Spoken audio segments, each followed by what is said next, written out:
Shulchan Aruch Shabbos 271, subsection 19. Even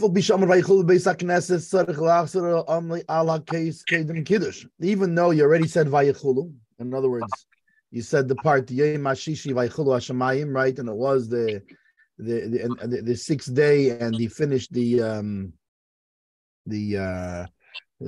heavens and the earth and all of their legions, etc. So even though you say this in Shul, as we mentioned before, that this is actually you can actually be with this, the Torah obligation of Zechiras Shabbos, of mentioning Shabbos, of remembering Shabbos. So you still have to say it again when you come back home, and before you make Kiddush, you start Yom Hashishi Vayechulu Hashemayim. In order to fulfill the obligation of his sons and his grandchildren, or bnei basic could also just mean people of the household. Haktanim, the small ones, shaloi amaru adayin, they did not say it yet, being that they were not in shul. And after that, you make the bracha of Bayir Pi Hagafen, and then you make the Kiddush bracha, Asher Kiddishanu, V'ratzabanu, etc., Mekadosh Shabbos. V'im shachach lo'amri kedim Kiddush, if you did not say it during Kiddush, you forgot to say Vayechulu, you would go back and say it again during the Seudah. Interestingly, not only would you go back and say it during the Seudah, you would say it on. You would actually do it on a cup, on a cup of wine. And it's good to stand during the saying of Vayechulu, like it says in 268.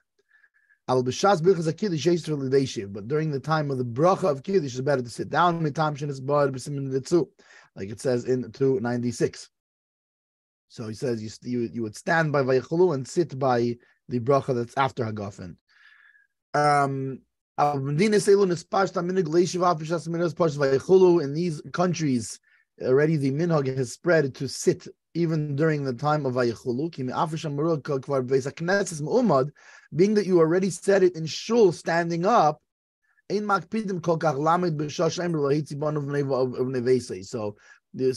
dafka, we so what do you call it? Particular. To stand during saying it at the time that in the house that he is fulfilling the obligation of his children and the people in the house. Mikol Makim still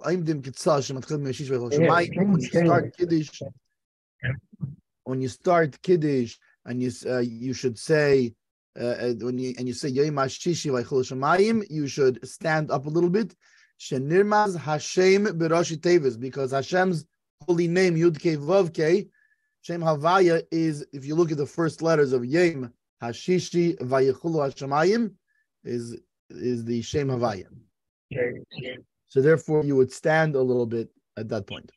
And when you start, it's good to put your eyes on the candles. Doesn't mean literally take your eyeballs and stick them on the candles, but meaning look at the candles.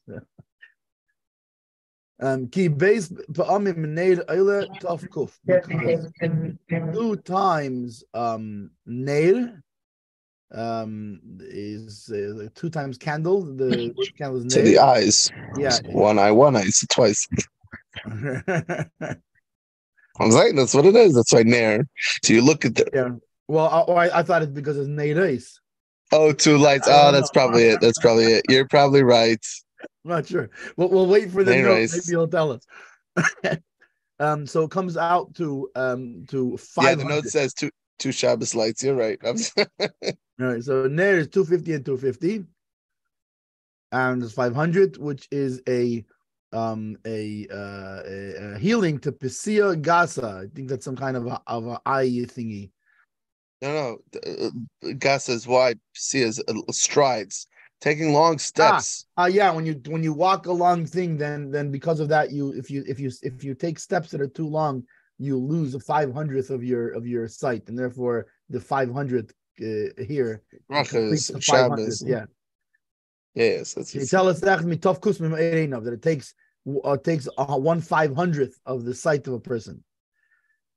And since you don't want only 499 out of 500 of your sight, right? You don't want to lose 1/20th% of your sight. Therefore, because you didn't have patience and you took giant steps, or you were avoiding the lava, on the sidewalk. So anyway, so therefore you should look at the candles. And by the way, interestingly, this is something that we actually do, because we look at the candles. But at the time of Kiddush, he should not be looking at the candles.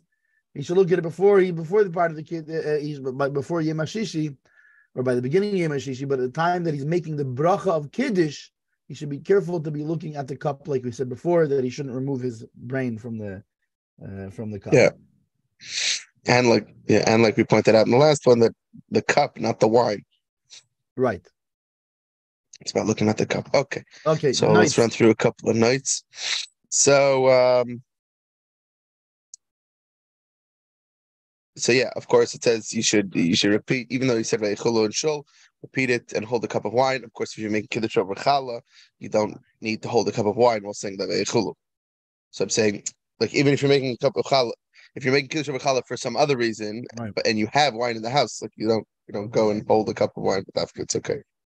And of course, we say the Bay Priya Gafen, and he adds in, of course, it's the Bavchmanik to say Sabri Maranan before saying Bracha Bay Priya Gafen. It says in Alter Rebbe Siddur, and we see the Bracha of Kiddush. Now in Siman 188 Sif 11, it says the Bracha of Kiddush begins Barachata Hashem, Barachata, even though generally it's recited in direct sequence to the Bracha over wine. We just said Barachata, saying another Barachata, right, because there are times when there's no need to say a bracha over wine. For example, when one is dining at a meal that he began while it was still day. Therefore, Kiddush should always begin with a bracha, barachata, so as not to make a distinction between the recitation of the same bracha on different occasions.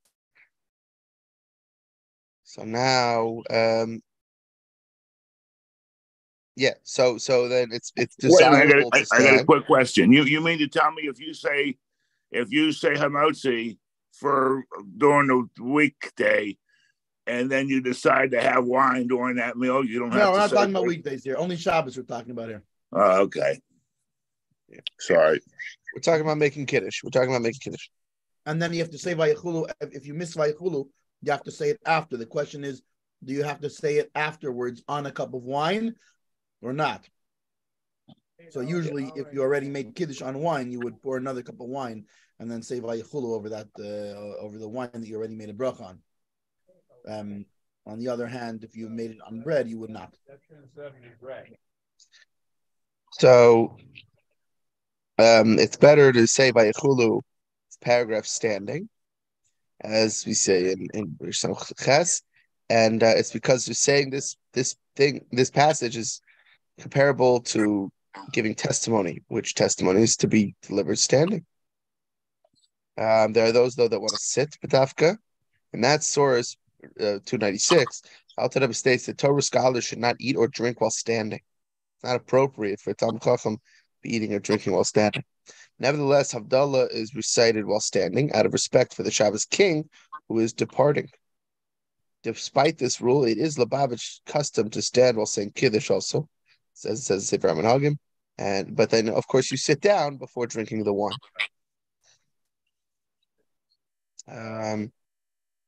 The whole thing of Yom HaShishi is Vayichulu, and that's why the words Yom HaShishi are included in the Kiddush, because really those two words Yom HaShishi are from the last pasuk.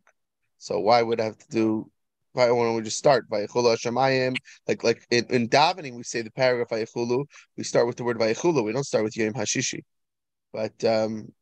But when we say the Kiddush, we start with the word Yom HaShishi, so that way it says the whole Shem Havaya, Yom HaShishi, Vayichulu, Hashemayim. Right. Yeah, like we said, it's Neiros, the 500, because of the two lights of Shabbos candles. And the whole thing went 500, it's from Brachas and Shabbos, okay. And yeah, all right. I just want to clarify the reason that the connection to Vayichulu being testimony to standing is that witnesses in court, a witness in court has to stand. Great. Okay. Chaf.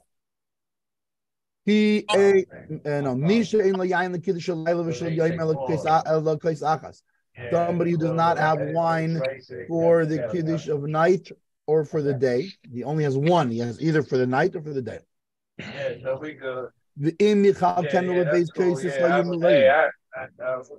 if they will split them into two cups, they will not be full. Yeah, they will not be full. Yeah, exactly. Okay, so then what do you? So they won't be full cups. Meaning, oh yeah, feeling case that any mole, or even if this cup is not full, but if he's right, if he splits it into two, he won't have two reviusin. Yeah, of course, like the Mishnah Berurah explains, it's not just revius. What's all that background noise? You hear getting background noise? I mean, I'm outside. What kind of background noise? Like people talking. Not now. You know what? It's an echo on my phone some reason. Somehow. Must be. I don't think it's yours. I don't know. I mean, I'm on my front porch. There's no one really around. Okay. Yeah. I don't hear it now. No, it might be some. I think it's some kind of like electronic interference or something. Did you hear what you were talking? I heard it, but it wasn't. Okay, so did I. We picking up a radio signal from North Korea? Well, no, it wasn't from North Korea. They were unless it was an English class in North Korea, perhaps. Could be. Maybe it's that. Okay. So, anyways, or for example, if this cup, right? Let's say you have a cup and it's not full, but you don't have two revius in that you can then make two different kiddushes on. He should put it all in one cup. The kaddish olav by Laila, and he should make kiddush on it at night. Right, like we said before, the kiddush of night is more important than the kiddush of day.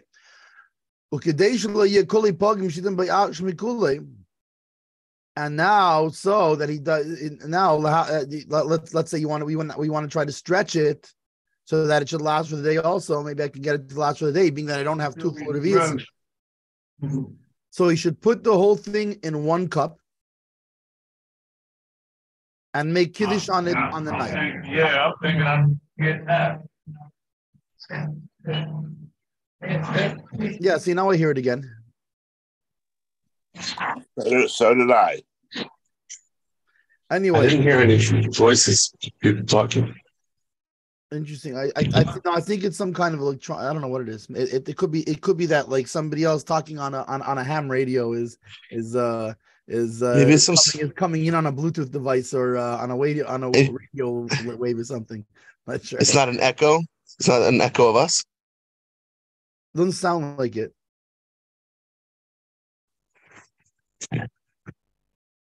No, because we weren't talking when it happened. Anyway. Okay. And so what do? You put it in a cup, you make kiddush on it for the night, and then, but here's the problem: if you're going to taste from it now, then it's pugum, like you said before, and now you won't be able to make kiddush on it in the day. So in order so if he drinks from all of it now, it's going to be pugum. So instead, what do? You should pour a little bit from. Pour a little bit into another cup or another keli or whatever it is, another vessel. And he should be careful that in the cup that he's pouring from, the one that he made kiddush on, should remain a revius, so that he's tasting from the revius, so that when he's doing his mali lugmav, right, he's doing his full cheek, he's doing it from a revius. Because the cup of blessing is not less than a revius. Then he takes from the second cup that he did not drink from, that he poured a little bit into, right? And he pours it back in so that he now fixes it from being pogum. because the way you fix something from being pogum is you pour wine into it. That means from being blemished. Blemish means somebody drank from it. So you do is you pour a little bit of new wine into it that hasn't been drunken from. So that's why first, before you make the kiddush and making sure to leave a revius, you pour a little bit out into another cup, and then you drink from your kiddush cup. Which this goes according to the second shita in the Mechaber. The first shita was you the first shita was you poured into the revius into another cup and then drink from the second cup. But what he brought up was that you're supposed to drink from the cup that you make kiddush on, and therefore even I believe Mishnah Berurah also leans to the same thing that Alter Rebbe here is saying is that you rather pour it in the second cup then a little bit, but then drink from the first cup, which still contains the revius. Like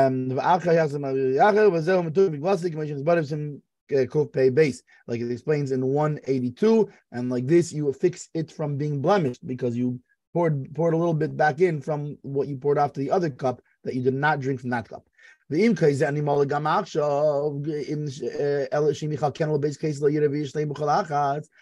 this cup is already now not full, meaning that if you split it into two cups, there won't be a full revius in each one. You should pour out a little bit before kiddush.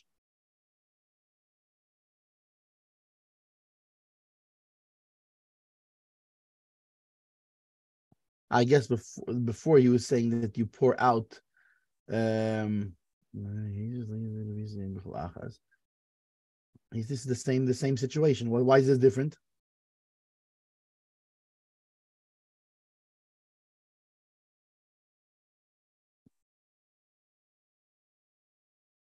I see. Meaning, if you don't have enough that once you spill that you're gonna be, because you have to have the revius remaining.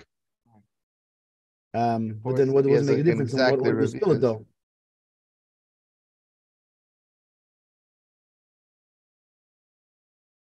Wait, what? What is your... I'm trying to figure out how this one is different. Meaning, so now because before he also didn't have two complete revius in. Yeah. So what's the difference that case in this case? I think maybe that case was a full cup though. Because there's two components. You need a revius and it needs to be a full cup. Got it. Right. So you see how this one, that's what we said. But even now it's not even before you spilled out. I see what it is. Right. I see what it is. He's actually looks like he's going back to the case of the parentheses in the above one. So in this case, it's already not full, and if you split it into two, you will not have a revius in each one. So he should spill a little bit out before kiddush, and after he tastes it, then he pours it back in. Meaning the difference here being that he pours it out before kiddush rather than after kiddush. I guess because benkach you don't have a kaishalin. You anyways don't have a full cup. So in that case, you're forced to do it that way because you want to remain with a full cup. But if you anyways don't have a full cup, then you pour it out before even making kiddush. The amount that you're going to pour out to keep for to complete your pagima. And then after he drinks, then he returns it. And he should not pour into it after kiddush, but before tasting, like we did in the first case. Why? Because it is a how do you say bizayin, like on the second like a waste it's not even, it's like an embarrassment sort of.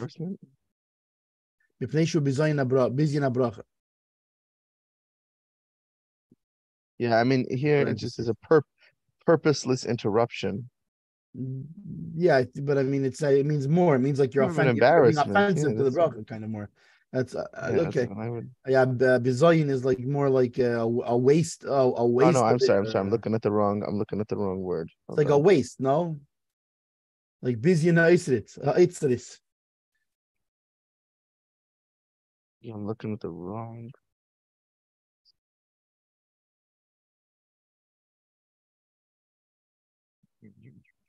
This demeans the blessing. Yeah. Fine, the means. We'll go with that. That works.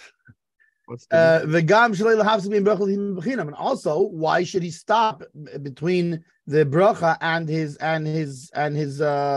tasting for no reason? If he has a reason he has to do that, so fine. So you don't have a choice. But in this case, when it's not necessary, when he anyway doesn't have a full cup, so by pouring it off a little bit before Kiddush, it's not hurting anything. In other words, you already don't have a full cup anyway, so it's not like you're now making your cup of Kiddush not full. So therefore, why do it before Kiddush rather than in between? Because you shouldn't interrupt between the bracha and the tasting when you do not have to. Because you don't have a full cup. Now, what happens if you have an exact revius of wine that's not water poured into it, meaning it's not diluted with anything, meaning of actual wine. Or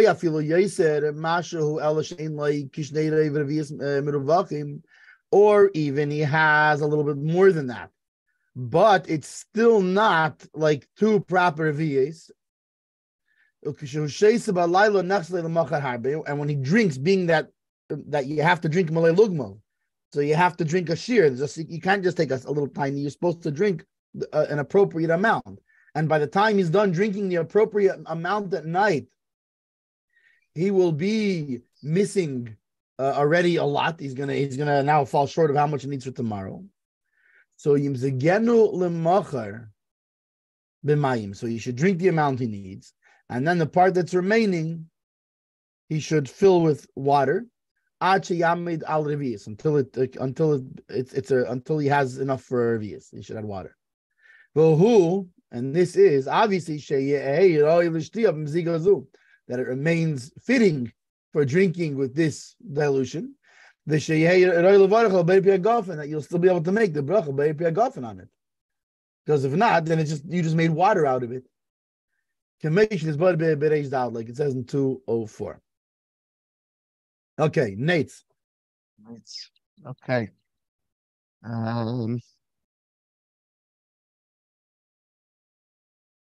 So yeah, just the whole thing of at the beginning when the Alter Rebbe says, it's divided into two cups, there'll be lesser revius. It happens to bring up that it says the measurement is equal to 86 cc, which is about slightly less than 3 ounces. Just bear that in mind. Go below 3. If you dip below 3, then it's less than revius. And as we mentioned before, the cup, right? Like we said, like I pointed out before, about how the cup has to be full, and like the Alter Rebbe says that it at least has to have a revius. So that's why these two components of full and revius. But now he's focusing more on the revius point. Okay. Okay. So then he said, should not pour off some after Kiddush before drinking because it's demeaning the bracha. Like I made a bracha over this and now I'm pouring some off. So it says in Reish Tzadik Vav. So in that source, the Alter Rebbe says, before saying the bracha, one should fill the cup of Havdalah to overflowing as a symbol of blessing. Should not pour off the wine before drinking, because to do so would cast aspersion on the cup of blessings. So even more than demeaning, casts aspersion. Fancier word of saying bizayin. Yeah. But what are you communicating right now? Like, I mean, it's one thing. But I don't want to drink this wine. It's another thing to cast aspersion on somebody. That's even a whole different level. It's even more worse than bizayin. You're saying? Yeah, casting aspersion on me. So yeah, and then so we'll see later. The Alter Rebbe says he'll avoid a purposeless interruption. The Alter Rebbe is going to address that more in Kuf Tzadik. So we're going to get into that later. So, excuse me. Exact revius of undiluted wine that is not blended with water. So again, the wines in the Talmudic era, the wines were so strong and would have to be blended with water so that they would be palatable. Excuse me. Meaning it was like a concentrate almost. It was a very strong, concentrated, tough wine. I guess they didn't aerate them much, or maybe the amount. I don't know what the deal was. Maybe they just the grapes they had available were very high sugar content, so they were super, high alcohol. Not sure. The yeasts available, etc. Right, almost like we do with some with like some whiskeys. I mean, today's day and age, you think about whiskeys that are very high alcohol, that are like 53 or something like that, and you're actually supposed to open it with ice or water. Oh yeah, no, but Because halal drinking whiskey is the whole way with ice and with water. No, what I was saying is, I think it's comparable to, like, you think about breads. Today's day and age, you have to know wine is made like similar to today's breads, where people add the yeast. You add the yeast. It's so controlled. But you talk about like how sourdough used to be made, and breads of different countries tasted differently because of what was available in the water and in the air, and it caused things to rise differently, and so the amount of yeast or whatever the whole process was, in other words. So so first it eats of all, the sugars. There wasn't they didn't go to the Pennsylvania State Store and find Bartanura wines there, and right. No, what I'm saying is, even in the production, it was made I'm not just saying locally.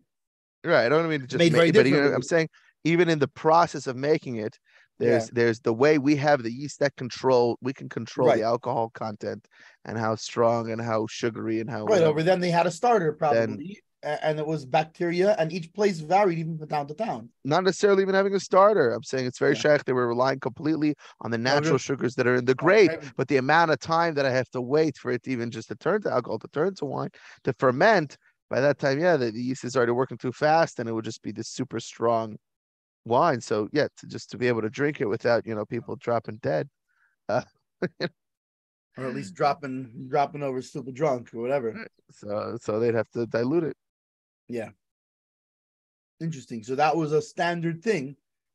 Whereas interestingly now, being that our wines are already, if you bought a bottle of wine and you had to dilute it for it to be palatable, we would hope you didn't pay more than $2-3 for it these days, So, when we're diluting something, it's for the reason that he brings here, because we're a little short. That's the reason we would add some, right.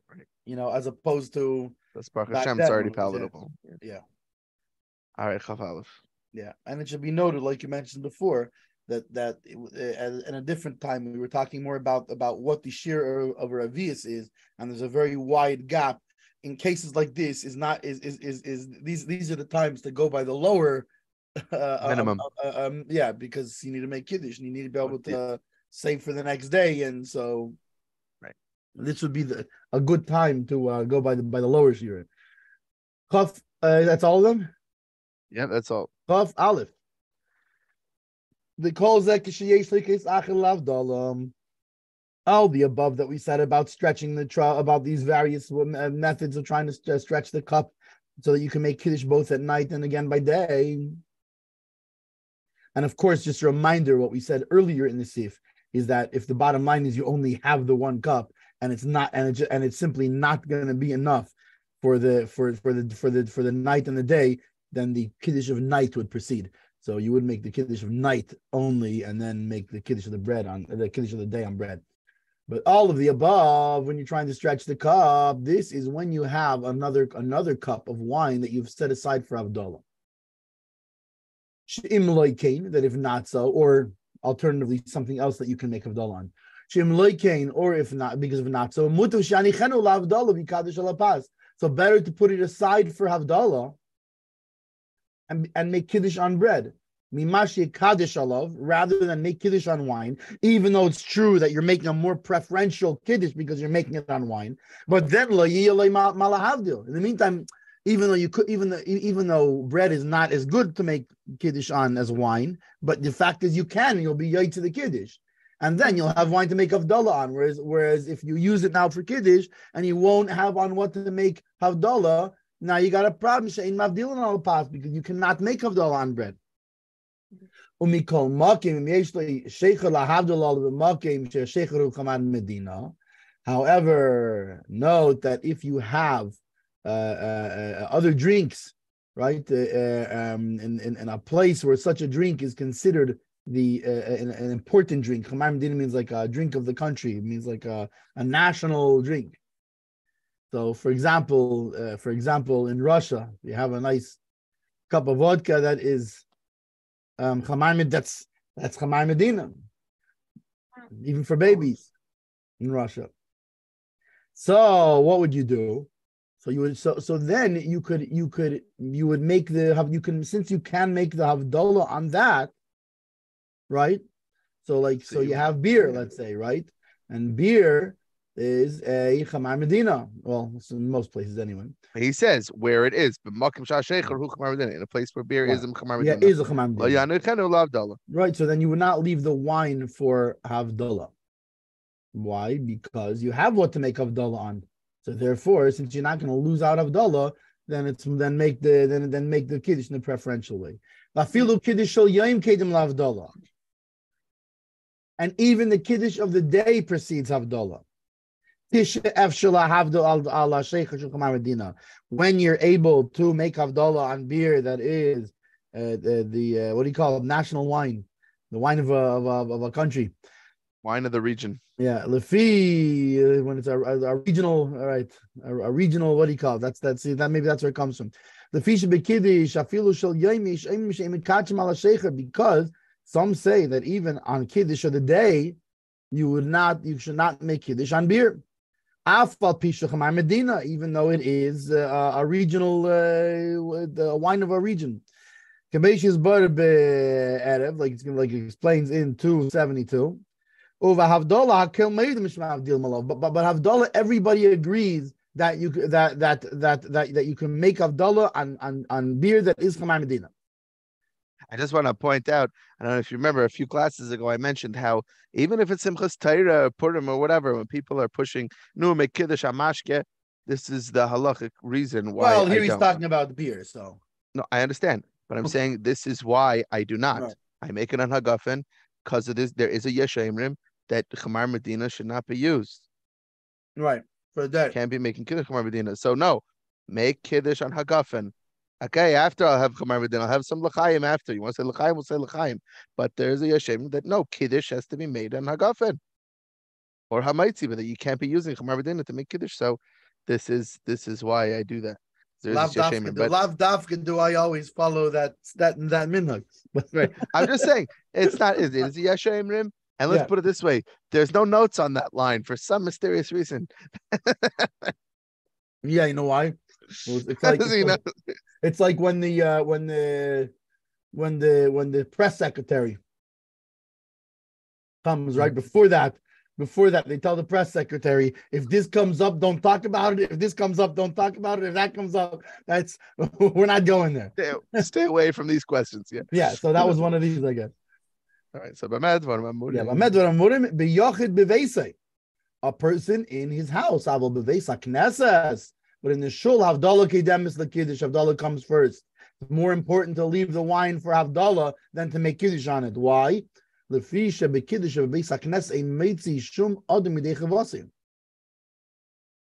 in kiddush in the shul, nobody is fulfilling their obligation. And some argue and how do you say they like protest, yeah. This kiddush. Kemation is bar b'siman rasat, like it says in 269.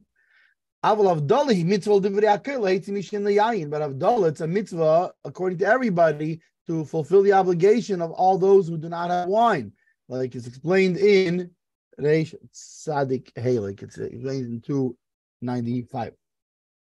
So to the notes. So if they're not going to have another cup of wine for Havdalah, so the person has at least 3 reviusin of wine, so at least enough to have a revius of wine for each bracha after drinking some. If he has enough for only 2 revius, he should use one for Kiddush at night and one for Havdalah, and say Kiddush during the day over bread. We said before, just to review that. Now, he said nevertheless about Chamar Medina. So in Kuf Pei Beis, I thought we just said Afilu Kiddush. Are you talking if he doesn't have Chamar Medina? All right, we're saying I went back to the beginning. Fine. If he doesn't have Chamar Medina, okay. Then the Alter Rebbe says, okay, but if he has Chamar Medina, so they're making a Chamar Medina. Okay, so in Kuf Pei Beis, The Alter Rebbe defines this term as a beverage. What's Chamar Medina, this wine of the region?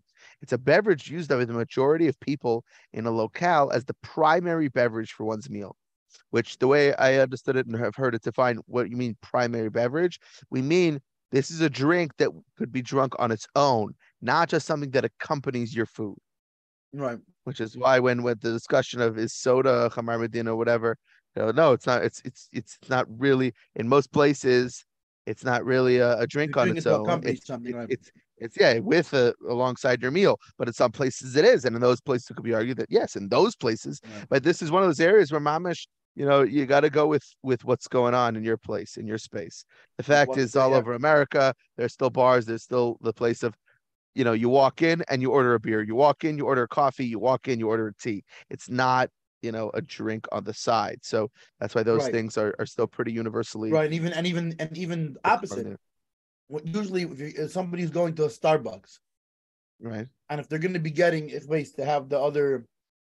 Obviously, it doesn't work for Jews, but they have other little right snacks, things. Right. It's usually the opposite. They're probably getting the mezainis to accompany the coffee rather than vice versa. I'm getting the biscotti just to dip. I get the donut because I need something to dip in my coffee. It's an accompaniment to the coffee, right? And in a bar, the same thing would be like right. They have snacks, whatever it is. They have pretzels. They bring out. Right, this is all.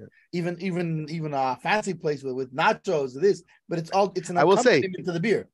They used to have things like a soda fountain, but even then, I think the soda fountain, they weren't stores on their own. It was something that was located in a store.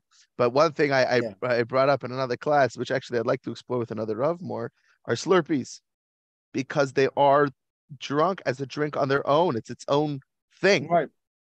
So I think it could be an interesting region of being considered Chamar Medina. It's not quite fancy though, and here. So however, as the note continues, as the note continues, it must, however, be a prestigious beverage that in that region is accorded the same degree of importance universally accorded to wine. So the exact definition is not just it has to be some, I guess, a little. I think there's an element of classiness to it, but we'll see that in Kufay base. Get up to that. So only in West Virginia you can make Havdalah on a Slurpee, but nowhere else. We'll see. It has to be in a place where it's considered classy, I'll say there's places in Vegas where they have basically alcoholic Slurpee machines. Anyway, like a Jack and Coke Slurpee kind of thing. Anyway, so whatever. We'll get to that when we get to that. Right now we're in what should we call it, but. And maybe another year we'll circle back around and go back to Kufay base. Right now we're in Reish Ayin Aleph. Okay. It's an interesting sugya. All right. Then next. Okay, so then we said, what are we talking about? Person who's home. But in the shul, it's a little different. So in the Kudrash Achron, this is the note Vav, the Alter Rebbe refers to the source being the Magen Avraham, 271.25. The Magen Avraham uses an abbreviation for the term Beis HaKnesses. The Alter Rebbe states that this is Magen Avraham's intent and not Birchas HaMazon, as stated in the Be'er Hetiv. He's saying, no, we're talking, because basically Magen Avraham says, remember, the Yachid bebeisei, Aval bebeis hey. So the Be'er Hetiv says by your own, but by benching, it's different.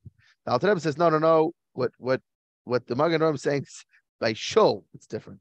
The Alter Rebbe substantiates this understanding by referring to the Magen Avraham in Kufay Beis. We were just talking about that about Chamar Medina, where the Magen Avraham, it appears he gives Kiddush precedence over benching.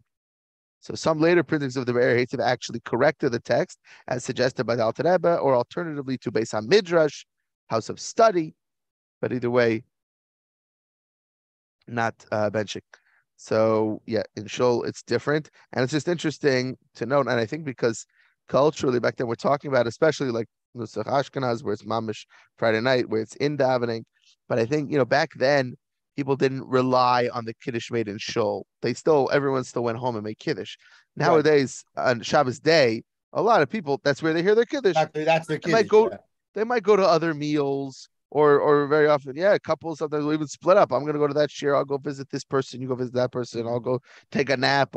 People do different things. And then you come home. And then you come home. Do you need kiddush? No, I heard already in shul.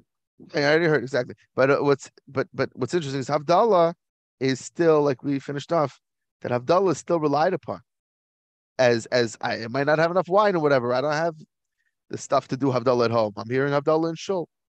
For example, there's somebody I know who recent weeks, somebody who's he's staying near me. He comes to my house to hear Havdalah. Like, sure, he has wine or whatever. He could go do Havdalah by himself, but it's just like he doesn't have the stuff all together like a Havdalah kid. He knows I'm making Havdalah. I have my stuff together. Yeah. And what's interesting is that, and he does that because today, it's actually, there's a lot of shuls that don't do Havdalah because they're so reliant on the fact that people go home and make Havdalah. But it's actually something that bothers me a little bit. It's become almost reversed from what it was then. Yeah. But then Kiddush, you're assuming you're going to a house. Yeah. But Lubavitch Center, B'nai Muna, neither they don't do Havdalah. The Lubavitch Center they have the Living Torah video, but they don't do Havdalah. And I don't know. It kind of bothers me because I feel like there still should be, and I still feel that there are still people who come there who might not have Havdalah stuff at home. I think that's one of my things in the suggestion box is that there should be a Havdalah made in the shul. And they used to make Havdalah at Lubavitch Center. They used to, that's right. Didn't Mayor Langer do it? Oh, this is even after Mayor Langer. Yeah. Even after. But I'm just saying. I remember when Mayor Langer. I don't know if Mayor Langer. He may have, but even after my father passed, even in to 2010 and 11, that best of my memory, they were still making Havdalah. I think so. Yeah. So that would be something interesting. I'm really surprised to hear. And maybe it's because it's true. Maybe I mean, look, not only that, even if there's one or two people in the shul there. Right. That aren't going to go and have a doll after. Yeah, they it's used worth it. Like I'm saying, and it's not like, if everyone was married with their wife waiting at home, so there's nobody to make Havdalah, fine. But I'm sure there's at least one like single person who davens Ma'ariv who could make the Havdalah. Like it's not right. So, I'm really surprised they don't make Havdalah at Lubavitch Center. I wonder if it's something that happened like kind of naturally kind of thing where there was the guy who used to do it, wasn't there one week, so it didn't happen, but then no one protested, no one said anything, so they're like, okay, I guess this isn't, it's the squeaky wheel gets the grease. If no one's asking for something, then people aren't going to take time out of their already busy schedule to do something extra. They feel it's extra. I'm saying is I don't feel it's extra because there are people who, just because no one asked doesn't mean there are people who need. Whatever. People who don't know how to ask. It's probably that Markel guy's fault. It all comes back to this Rabbi Markel. I remember when they used to say Markel guy's fault they don't do it. Wait a minute. I remember when they used to say Yechi 3 times before every Aliyah. Well, that's a different Siman. So that's probably why they don't do Havdalah anymore. Probably why they didn't do Havdalah anymore. Just had to say that. First goes Yechi, then Havdalah, Oivei. See, it's a very slippery I'm telling slope. you. Well, that was the problem. First they The first problem was they lost Yechi. Once they lost that, don't even get me started on I'm that. surprised they even daven anymore. You're right. Okay. All right, Chav Beis. Chav Beis.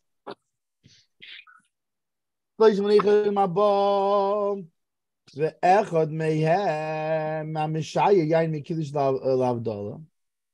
are 3 people who they inherit.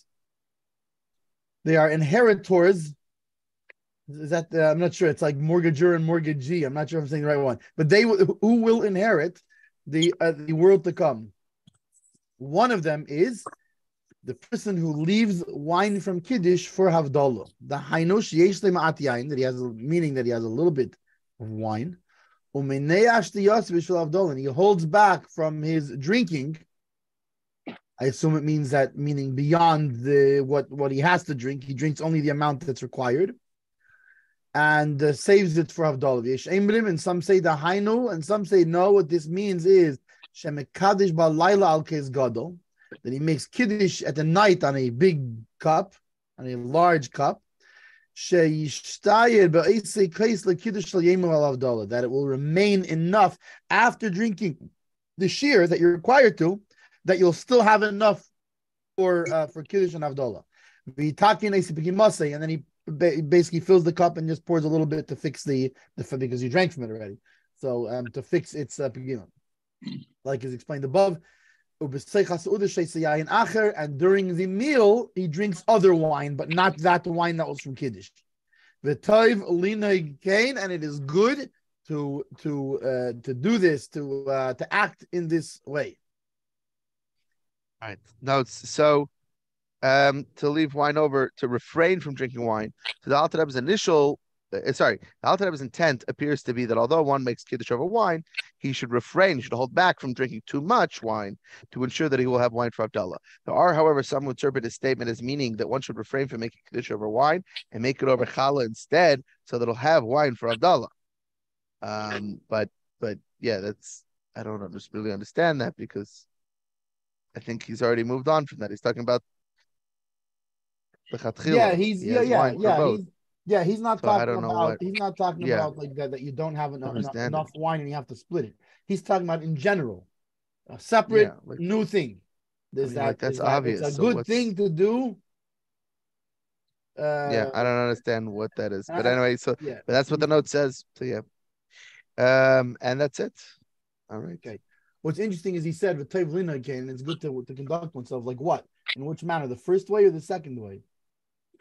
I don't really. Well, that's another thing. I guess the second way could include the first way, because if you're making the first one separate. Make sure you leave some over, and you know what? If you want to be careful to do so, make kiddush out of a larger kais, so that way you're making sure to always leave some over. Because he brings it as a yeshemrim. He brings it as a different opinion. He brings it as one opinion is that it means that you leave over from the kiddush of the day for Havdalah. Yeah. And the other one says, no, it's that at night you have a big cup and you leave over for both. So, but I mean, technically you could really fulfill both of those, because if you have the big cup and then and then you pour that, then you'll leave over. Well, no, I mean, if there's some Indian to only drink a little bit of wine, like some sort of iskafia, if you're drinking out of a big cup, you're not drinking a little bit of wine. That wine, because he specifically says that if he wants, he can drink more during the meal, but just not from that cup. I understand, but I'm talking about during the making of the kiddush. What's the difference between the Yeshemrim and the first one? The first one is that you hold yourself back from drinking too much wine. No. You only have it's literally the words. Yes, like yayin. You only have a little bit of wine. Of the kiddush wine.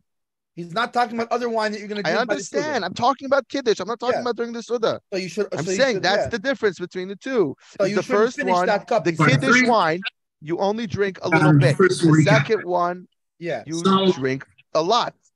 Yeah, the first one he's saying don't finish the whole cup. That's all he's saying in the first one. The second one he's saying at night that it's enough for the day and Havdalah. The first one, it's just you're leaving enough for Havdalah. You're not leaving over. And I'm not sure if the truth is which kiddush he's talking about. Oh, that's another difference. Right. Kiddush yain as well. And you just keep adding wine to make an aphagum. Interesting. Yeah. But the first one is that you make kiddush and you just leave some directly for Havdalah. That's interesting.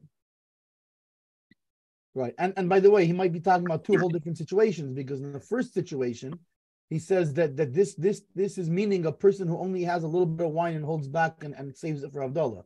And the second one, clearly he's talking about you have plenty of wine, because if you want more, to drink from a different thing. So it could be. So that's what I don't understand why it's a yeshemrim. Well, it's very simple, because they're not talking about the same situation. They're talking about how do you translate shleishim minaychle ilam haba ve'echad me'am hamishar yain mikiddush Havdalah.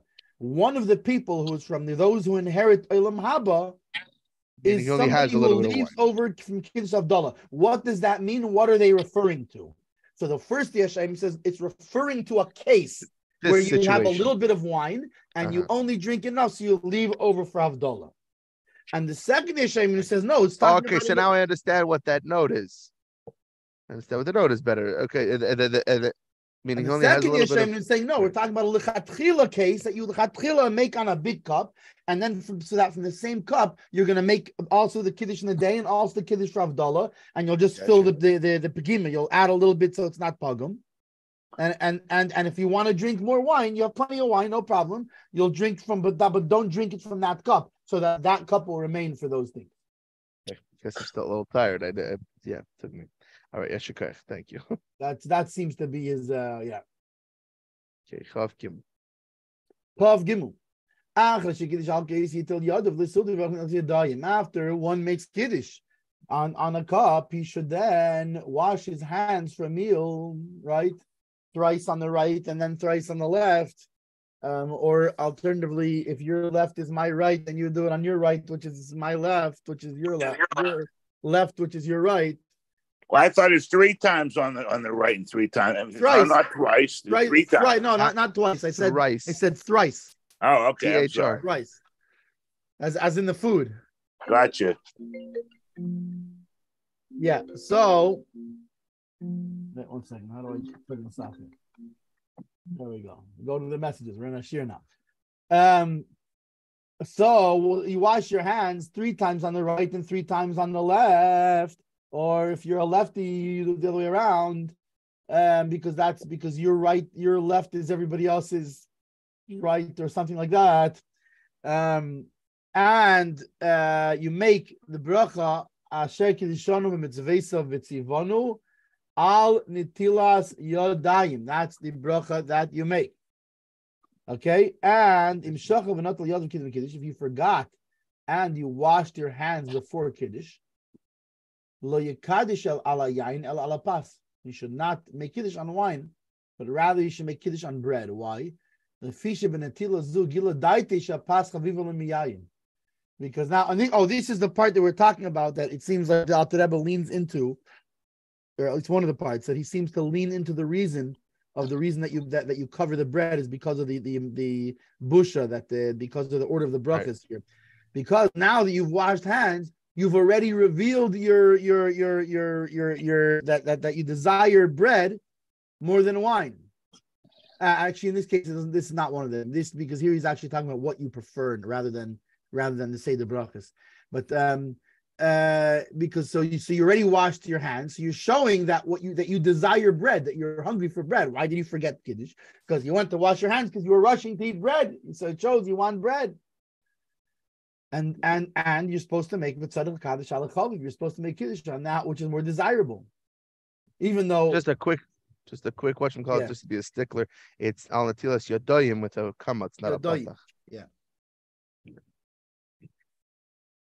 But yeah. Okay, and show what you want more. Okay, by the way, if you ever want to eat, if you want me to read, I don't have to just read the notes. No. Read the Shulchan Aruch if you want, whatever you want. It's my boba copy. Oh, nice. Your boba tea. Okay, whatever. I'm saying either way. If you ever want me to read, feel free. And there are those that argue with this and say that even in the first place you can wash, not just that if you forgot and washed your hands, you can still make kiddush, but in the first place you can go and wash your hands before kiddush. And the kiddush is not an interruption between the washing of hands and the bread and the suda. Why? Because in order to eat the bread, you have to make kiddush first. And therefore, the kiddush is for the needs, for the sake of the meal. And the main halacha is like the second svara, like the second opinion, meaning that even in the first place you can wash before kiddush. And so too is the simple minhag in these countries. Levad milel Pesach, besides for the night of Pesach, besides for by the Seder, Siman Tov Ein Gimel, like explained in 173. But still,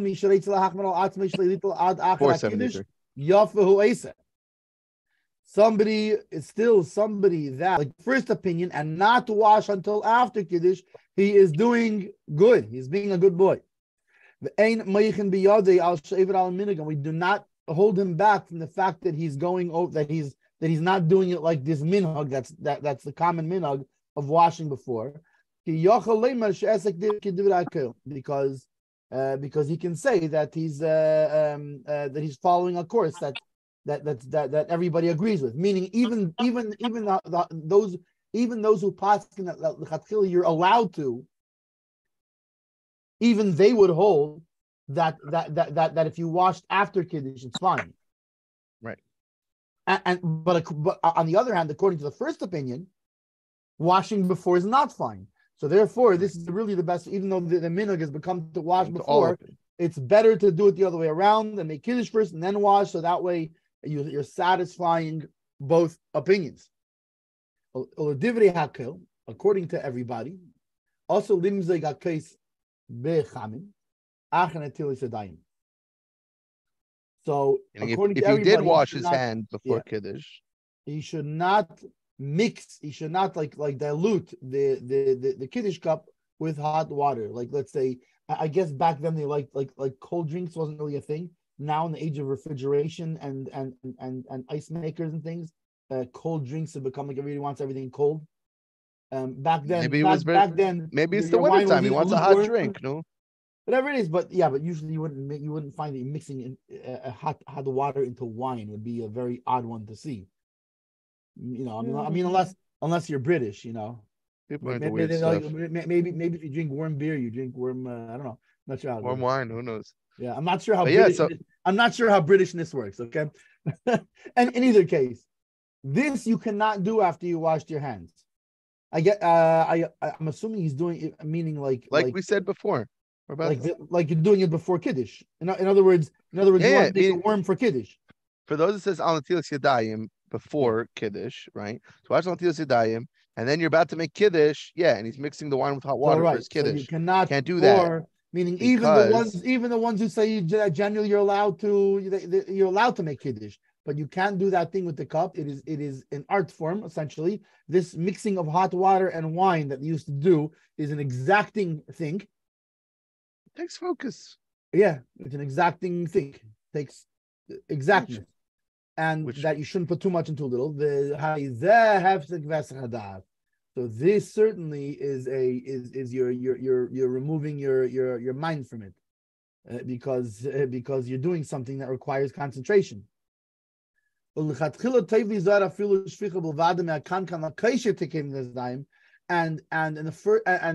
the first place, you should even be careful. Not just about something like this, but even pouring from the how do you say pitcher, the jug, the pitcher, the jug into the cup. It should also be before Netilas Yadayim, because you shouldn't have the issue of maybe pouring into the cup of wine is a hefsek, which is why you can see perhaps why the opinion is a good thing.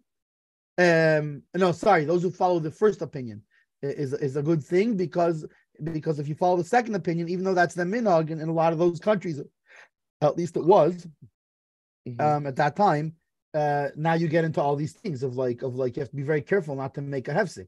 Whereas if you just make Kiddush and then you wash, you're not coming into all these problems of making a hefsek. Notes.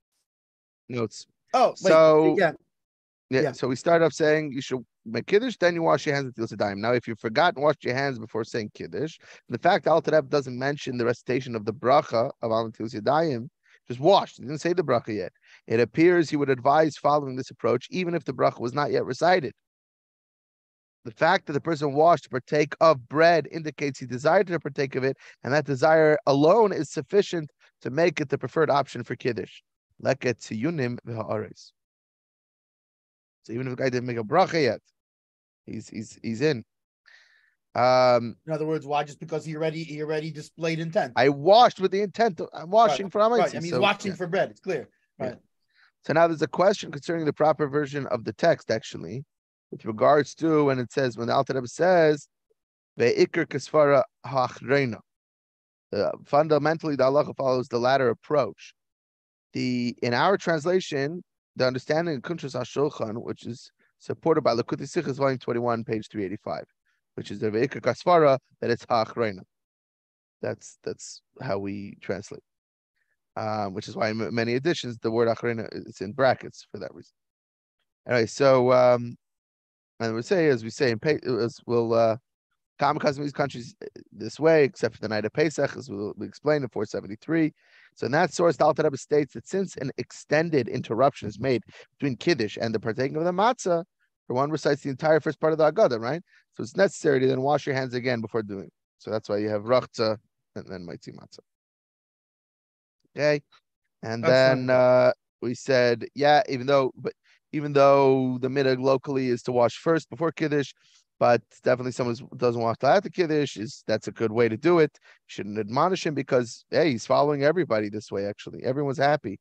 And this is actually the Lubavitch custom. Now, in addition to the halachic reasons for doing so, like Rebbe Mendel pointed out so beautifully, there are mystic reasons as well as stated in the works of the Arizal students to wash after Kiddush. They shouldn't add hot water. Yeah, okay, and that's it. Chav Dalet. Chav Dalet. Chav Dalet. Tzadi and Dalet. Hamakadesh tzarich sheyitaim me'akais kimle lugmov. One who makes Kiddush, he must taste from the cup, like the filling of literally meaning the filling of his cheeks. Lugmov mamish, and not filling his cheeks literally. But enough that if you would move it in the side of your mouth, it would look like you're a full cheek. How much is this? This is the majority of a revi'is in an average person. That's how much it would come out to. But somebody bigger than that, than an average person, who has bigger than usual cheeks, right? Would have a bigger milay lugma because it goes according to your cheek. However, it maxes out, meaning that even a guy who has cheeks that can fit a gallon each, he does not have to drink a gallon, but rather you don't need more. You never need more than a revius. A revius is the maximum amount that you need, even with very large cheeks. So this will come as a piece of good news for all the large cheeked people out there. That they will know they only have to drink a revius and not the mamish their full cheek. Big Gedali Gumber, even though it's still not like a full cheek for him. So Big Gedali Gumber didn't have to make Kiddush on a barrel. No, only a revius. Regular Kiddush cup. This revius, yeah. All he had to drink was a revius. Okay, so which is kind of funny. It's kind of funny in a way, being that the whole mindset behind it, the reason you have to drink Malay Lugmov is because that's the amount that's considered having pleasure, taking pleasure in the drink. That's what's called a pleasurable drink. So the guy who's drinking a revius and he has giant cheeks, but so is he's receiving. So maybe everybody. Yeah, but if you wanted to get to Hana itself, we're talking about wine. That is not a pleasurable way to drink wine. Is by the gulpful. It's sip. Just appreciate the wine. Which no, but it's not just with wine. Any wine with any drink. With any drink, stuff with maybe with. And it comes from any drink, and any drink that has it comes from something something in the Beis Hamikdash or something. I'm saying, but I think that's more with the rest of food, because actually with drinks, going slow or having sips is the more tasty way to, whether it's scotch or wine or anything. Oh, yeah, to each their own. It's an interesting sugya. It's an interesting sugya. But anyway, it says for an average person, this is the greater portion of revius. Now, there's a note on that. If a person does not drink this amount, he does not fulfill his obligation for Kiddush from the Badei Shulchan. Meaning he has to make Kiddush again. As an initial preference, one should drink this amount at one time. At the very least, he should drink it in the amount of time referred to as Kedei Achilas Piras, which in this context is 4 minutes. And according to some opinions, in the amount of time it takes to drink Revius. We see in Siman 472, Sif 20. Now, there are Chassidim who, supporting their words with the narrative in Sefer HaSichos, Tuf Reish Tzadik Zayin, 5697, page 193, and page 208 in the new edition, they speak of drinking the majority of the cup of wine, i.e., each person according to the goblet he uses, meaning you should drink Roiv Kais, which, as far as I understand, is the universal Lubavitch minhag, is to drink more than half of whatever. Which is interesting, by the way, because if you notice, that was not brought up in when we were doing inside the Mechaber and with Mishnah Brewer. It's not brought up. It's not, So but it's over. interesting. This is the first time that we've brought this up here. It's Yeah. not even in the Alter Rebbe's, even in the Alter Rebbe, it's not there either. Right. It's only It's in a that, like later Lubavitch minhag. It's not a yeah. again. Shulchan Aruch was written for the whole world, not for Lubavitch. So it's a Lubavitch minhag, and I think that's the whole thing of like even like the story of the Alter Rebbe where he ended up using like a washing cup or something. Got pretty shicker by his in-laws. They wouldn't let him. Tried to not let him make kiddush. It's the whole story. You know what I'm talking So about? he used like Yeah, it's a whole, and he was like kind of like a mini bucket that he used to make kiddush on. With his wife, it was the whole story. They didn't respect him. But the case is Reiv case. Yeah, Rav case. Because otherwise you say, who cares how large this bucket was? Right. What damage does that do? Just drink Ravius out of it and you're done. No, you got to drink Rav Kais, and that's Rav Kais. Yeah. And I'll say very quickly because I have a lot to cover, but I had my own story like that, which when I was in yeshiva in LA in Zal, there was a Holocaust survivor, Reb Meyer Nuremberg, all of a shalom, who was in Auschwitz, and he lived 2 blocks from yeshiva in Detroit, down the block from Rabbi Shapiro's house. And after Pesach, and he used to sit in the back of the shul where I sat. So every Shabbos he would sit near me. We got somewhat friendly, and then after Pesach he didn't come. I came back from Ben Azmanim. He wasn't in yeshiva, and someone said he had fallen and hurt his hip, so he couldn't walk to shul anymore. So I went to his house after davening, and to say hello to him. Now I had just finished davening. I went straight to his house because back then I used to daven a little bit longer and whatever. So I went straight to his house on my way to Rabbi Shapiro's house, and I would make kiddush Rabbi Shapiro's house late, And I stopped at his house, and he's sitting there, and he's kind of sad and alone. His wife had passed away like 2 years before, so he's still very depressed about it.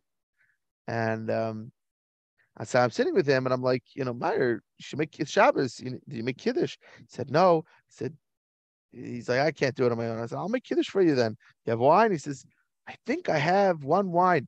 So basically, he had one giant bottle, like a jumbo bottle of Manischewitz from one of his kids' bar mitzvahs, like 20 years before. And the only cup he had, his kitchen was not a kosher kitchen. And I didn't feel, even though it's cold, whatever, making with wine and a treif cup, he had one cup that wouldn't have been treifed up, which was this large Eliyahu Hanavi goblet. Right, it was largely decorational. It was Yeah. So here I am, a Lubavitcher Bacher, going, you got to drink Rav Kais when you make Kiddush. And his kitchen was not a kosher kitchen. So that meant he also did not have any Mezainis, Makim Suda that I would have eat, definitely a Pas Yisrael or whatever. So I basically would drink Rav Kais in this goblet, just more than half, and then drink another Revius. And my head would be spinning. I'd sit down in the chair, like trying to recover until I could stand up and walk down the block. In the meantime, he would just be unloading all these stories of his whole life, these incredible stories of how he survived, and he was tortured by Mendel, injected with typhoid. He jumped off the bleachers when he was sick, and all these stories, running away from bombs being dropped over him. And I don't remember half the stories because my head was spinning. I was shikker on again, not just any wine, but Manischewitz, an old bottle of Manischewitz. 20 years. That high sugar content, first of all, yeah, probably fermented more than it did originally. Yeah. But plus just stam, the sugar makes the alcohol go straight to my brain. And I have to be honest, first of all, back then, I don't really have an appetite in the morning. So now, even before davening, I try to have something to give myself energy for davening, but to eat a lot, mezainis especially, is difficult because I just don't have the appetite. And back then, I barely ate anything, and I would daven for a long time. So by then, I was quite hungry. So on a totally empty stomach, having all this wine, I would be spinning. And it happened a few Shabbosim in a row, and I'd stumble into Rabbi Shapiro's house, and Rabbi Shapiro would be like, "What are you doing?" He's like, "It's good to make kiddush for him, but you gotta." So I kept forgetting basically Friday afternoon to bring over to his house. Yeah, and so 3 Shabbosim in a row until I finally was able to make time to drop something at his house during the week, and then I was able to. Did you remember the stories after that? I don't, even to this day. I remember pieces, but I don't remember the full. He told me, I know he told me more that I just could not. And then he passed away that summer. Dal Tammuz. Yeah. Anyway, so very interesting Rav case.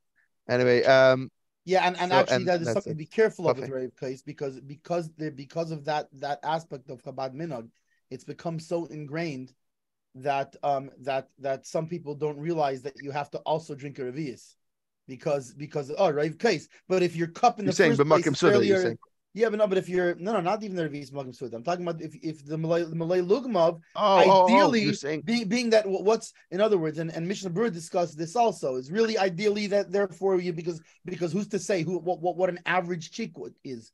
And maybe you're saying if you have a small cup, and maybe in the times of the Gemara they had different sized cheeks. I don't know, but you're saying on the opposite. You're saying if you have a small cup, so I'm then saying the guy might not so you drink have to Revi'is in the drink first place. So ideally, even though the Mishnah Berurah rules in the end that if you're not able to drink a Revi'is and you drink just the full of your cheek, it's fine. Yeah. But ideally, you're supposed to drink a Revi'is, really, because that's the maximum amount. Even though most of a Revi'is is for an average cheek, you don't know what an average cheek is. Yeah, I understand. So but what do you say?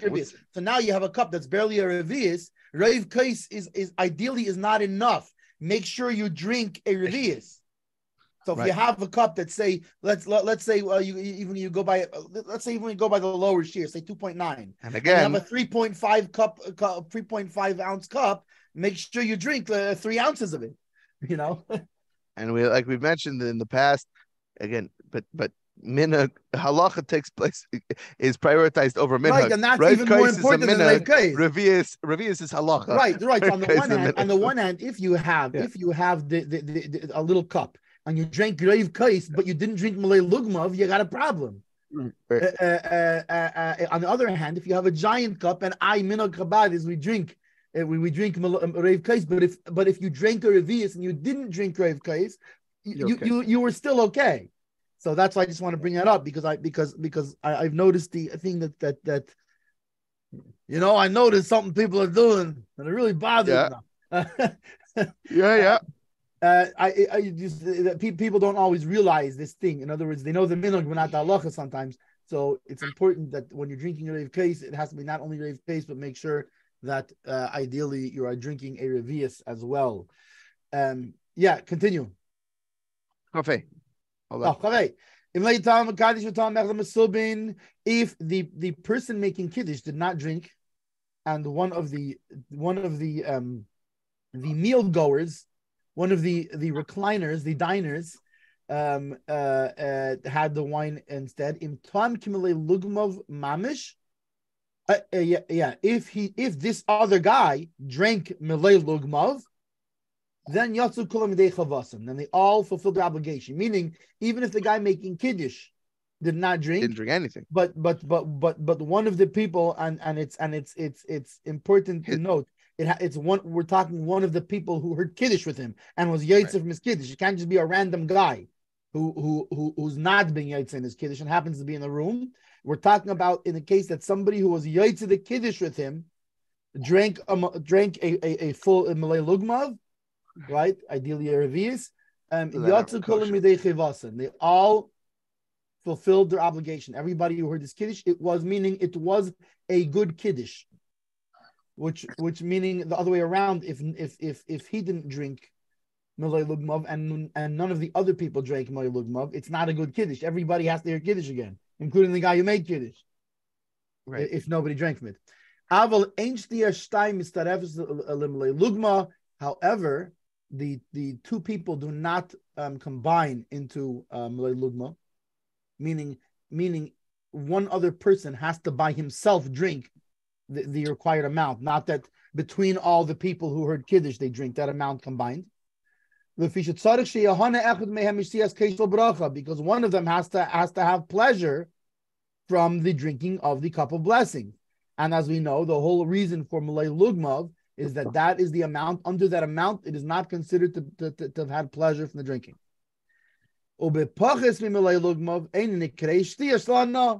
Less than that, it's not called drinking of hana, not called pleasurable drinking.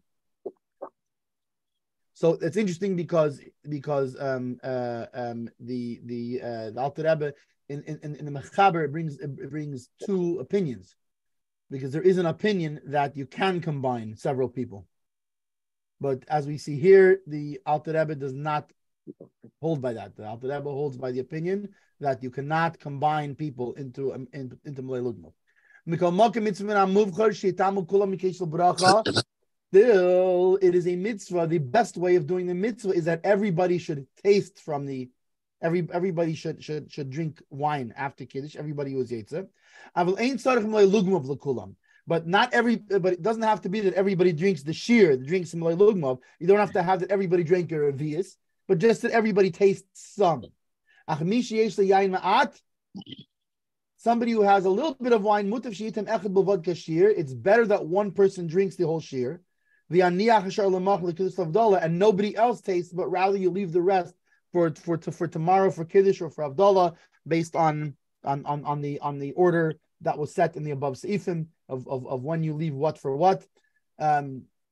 So if you don't have enough wine that everybody should have, and you're also leaving over, better to leave over than that everybody should taste. Why? Because the most important thing to be yaitze is just that ideally the guy making Kiddush, or at least somebody else who is yaitze from the Kiddush, has milei lugmav.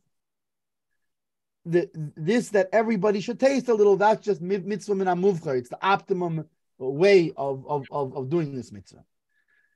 V'ha'ga'ainim seivrim, and the ga'ainim hold shem leitam mekadosh atzmei kin lugmav liyatza. However, even though, like you said before, if one of the other people had to drink his yaitza, and he drank, as long as he drank shear, the ga'ainim held that if the guy who made Kiddush himself did not drink the shear liyatza, then he is not. Then he did not fulfill his obligation, and obviously neither did anybody else who heard from his Kiddush. Even if every single other person who heard your Kiddush has the right shear, the Kiddush is no good at Kiddush on because the person making Kiddush has to have lugmav. So now it would seem the Alter Rebbe does not, obviously being that he brings the other halacha first also. So the Alter Rebbe doesn't hold ledina, that according to the bare law that we go by this, according to the bare law, the Alter Rebbe holds if somebody else drank it, then as long as one person by himself drank shear, it's fine. However, in the first place, we should be careful by what the Geinim held, and the person making Kiddush should drink milay lugmav. Now, when this becomes pertinent to where there's an nafkamina here, is what if you have somebody who can make Kiddush, and you have another person who can't make Kiddush, but you also have one person who's able to drink a revius of wine, and you have another person who's not able to drink a revius of wine. You have a very old man who can make Kiddush, but his stomach is face bothers him, and this and that and the other, and he can't drink a full. He can taste a little tiny bit. He can't drink the shear. He just can't do it.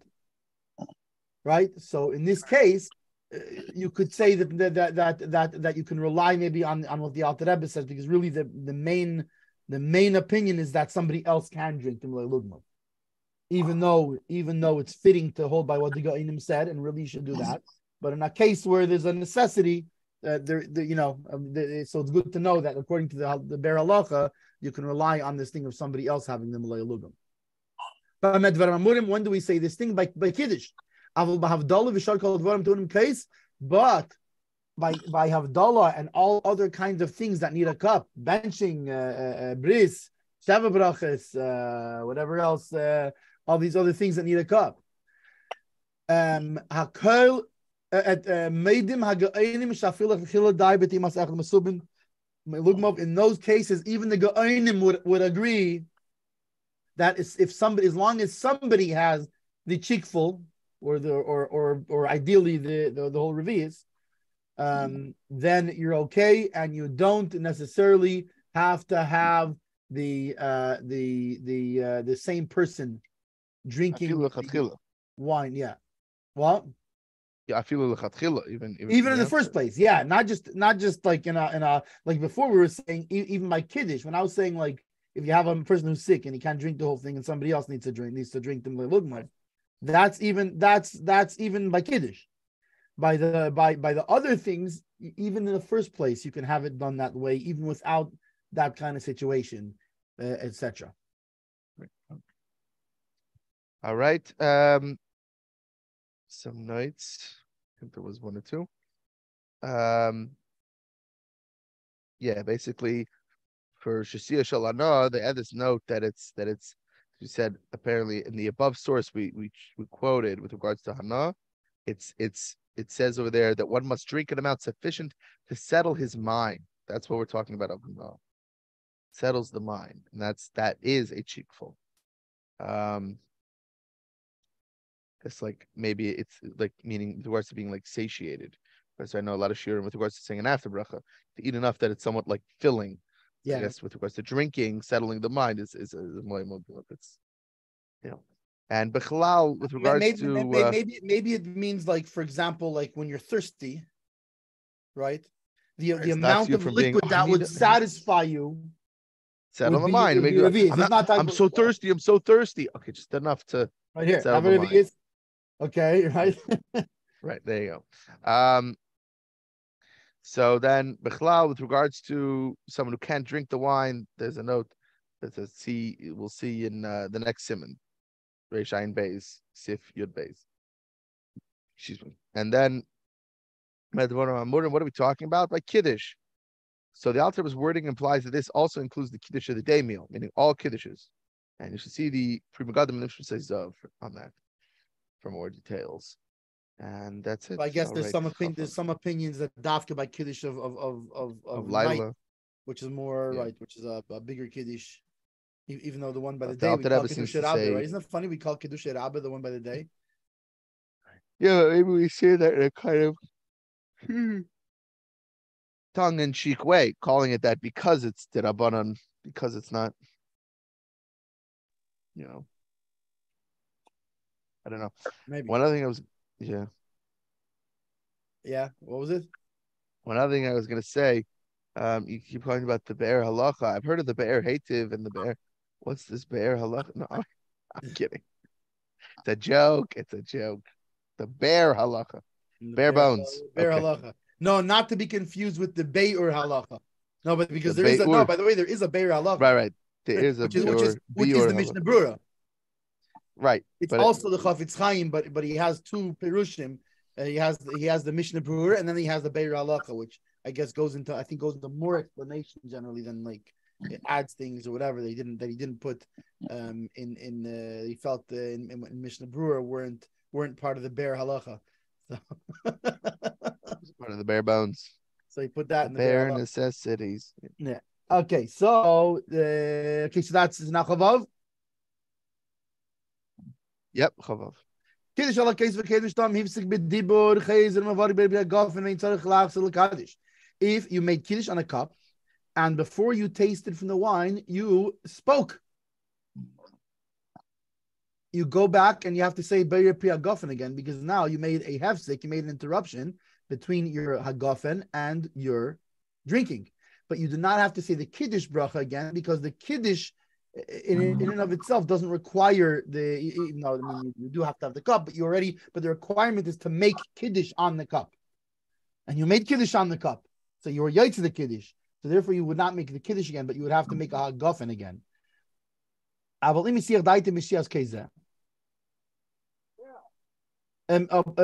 the way, just FYI, maybe it'll be in the notes here also. But the Mishnah Brura says that if you interrupted, if I recall right, don't quote me on this. I believe that he says that the nature of the interruption depends. If the interruption was something that has to do with Kiddush, then you don't. Yeah, unless the interruption is necessary. From okay, fine, good. Siman I thought 167. I saw that, but I don't have the Mishnah right here in front of me. So, but I seem to remember that. We'll get into the notes. But if he removed his concentration from the drinking of this cup, or he left this room, went to a different room, even though he returns to his place, now he has to make Kiddush again. And his first Kiddush is no good. Being that clearly he removed his intention from the tasting of the cup, between making Kiddush and tasting the cup, or the fact that he uprooted himself from one room to another. Notes. Now, he says, Be'er Pri Hagafen again before drinking. So we see in Siman 167, Sif 9, which explains that a new bracha is warranted unless the interruption is necessary in order to partake of said wine. Even in such an instance, the initial preference is to drink before speaking. The same rules apply to another person who listens to the recitation of Kiddush. If he speaks before partaking of the wine, he must recite the blessing by the Pri Hagafen again. Now it says he doesn't have to say the whole Kiddush again, just the Bei Pri Hagafen, because he said Kiddush over a cup of wine that he drinks in the place of his meal, so he fulfills his obligation. Kaf HaChaim, 271.95. Now, if he basically diverted his attention from the cup, this ruling also applies if he tasted the wine but made an interruption before drinking a cheekful. Right, because he's not yaitza until he's had the cheekful, like we said before. So let's say, he starts laughing as he starts drinking for some reason. Yeah, if he didn't get a cheekful down, he's got to just keep drinking. Don't stop until you get that cheekful down. Yeah. Maybe the mashka is really strong or something. They'll take a sip and go, "Woo, this stuff is strong." Right, no, right. Take the sip. Shut up. Get the cheekful. Ideally, take your time. Take your time. 4 minutes. Focusing on the cup so you don't lose your. Yeah, kedei achilas pras. Take your time, sip it if you need to, but get that cheekful down first. Right. Then you can stop and go, "Wow, that's Zex or 9 or something else." Right, then you can say, "I was going to say before, wow, is that some hot stuff?" Right. Now, if you left the room, If he left the room, but can still see his initial place, it's not considered a hefsek by the Shulchan, which also counts with regards to washing for Amaitzi. You want to wash where you can see your place, etc. All those things. It's not a hefsek going between rooms like that. Now, in the Kuchas Acharon, it says he went to another room, Kuchas Acharon, which is the Zion, the big Zion that's in there.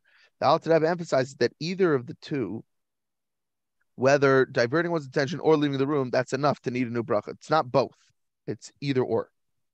That's why there's the right. Either in its own right would be Right. Yeah. All right. Chav Zayin. Speaking of laughing during Kiddush, and so too, if the cup of wine spilled, he spilled the cup of wine that he made Kiddush on it. They should bring him another cup. They make a Weinstein. The Weinstein, yeah. Vivarech olav be'ri gafen, and he should make and he needs to make a gafen on it. But only only if he specifically, because now generally speaking, when we make, not only that, according to our minhag, how we do it, we actually dafka have in mind more wine because we drink another revius of wine after to avoid having to make a bracha achrona and after bracha on the wine. So by us mistama, this wouldn't apply because you had in mind other wine.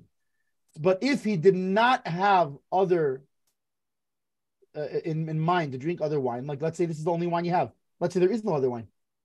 That's that wine. And now they have to go bring you more wine from somewhere else.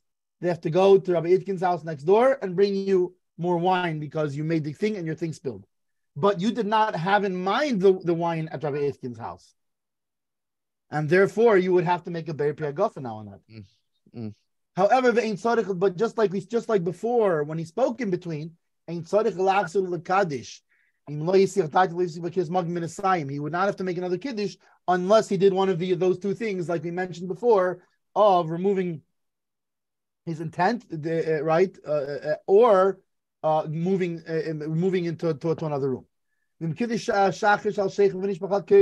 If he is making kiddush over beer in the daytime, because at the nighttime you can't, according to everybody. And the cup spills over. Since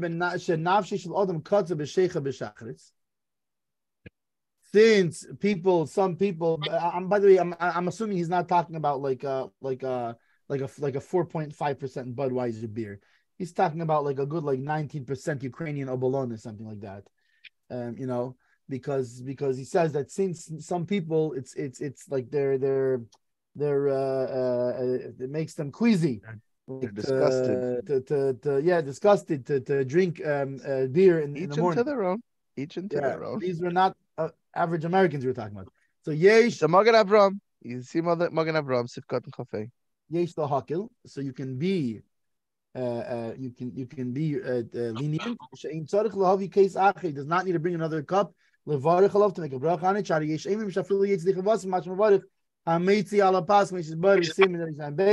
Because some say that he can that the hametzi that he will make, he can also be meitziet. So at that point, just make especially being that the whole reason well, he's it's hard for him to drink. What's it called? So therefore, you can be Do making. we have time for the notes or? Yeah, I don't see anybody on. We can keep going until somebody. So if there's more wine on the table, we go. Okay, so if there's more wine on the table, you should pour another cup and drink it. In such an instance, there is no need to say a second bracha. It's moreover, if he's saying kiddush for others and wine was already poured for them, they partake of it. He's not required to say a second bracha when the wine is brought to him.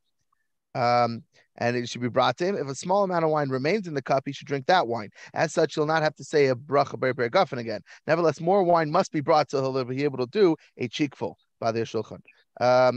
Wine after drink additional wine after kiddush. If he had the intent to drink other wine, the wine brought to him is considered as covered by the first bracha. There's no need to recite the bracha ber guffin again. In the instance mentioned by the Alter Rebbe, by contrast, since he did not originally intend to drink other wine, the cup now brought to him requires its own blessing. That's why the Alter Rebbe is saying that. So there's room for leniency. There's no need to bring another cup of bracha. Afterwards, if kiddush over beer in the morning, the cup spilled. But if, however, the person wants to drink beer, if he likes beer, then another cup should be brought to him. Again, the Ba'alei Shulchan. Now, the authorities who maintain one fulfills even by saying hamaitzi over the bread.